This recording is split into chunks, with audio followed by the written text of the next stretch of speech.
Ja som Julka Dubcová, som nezávislou obchodnou riaditeľkou spoločnosti Mary Kay a vediem aj tým kozmetických poradkyň. Rada by som povedala zo pár slov a mojich dojmov z tejto prednášky. Tak pre mňa bola prednáška s pánom Milfajtom veľmi inšpirujúca a čo ma najviac upútalo, hlavne bol ten spôsob podania. To, aké konkrétne príklady dával, bolo to naozaj takou jednoduchou formou riešené, jednoduchou formou podávané. Veľmi inšpiratívne, ale zároveň aj zábavne. Ja si z toho odnášam najmä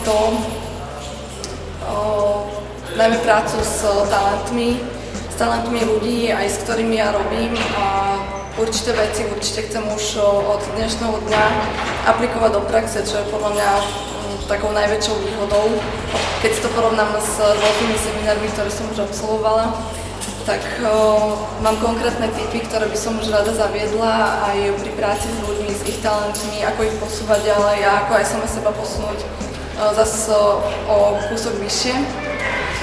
A určite to odporúčam každému, ako absolvovať či už prednášku s ním alebo seminár, lebo dodalo mi to neskutočne veľa energie, pozitivizmu a znova také obnovenie tej mojej sily, cieľov a viery, ktorú mám v sebe.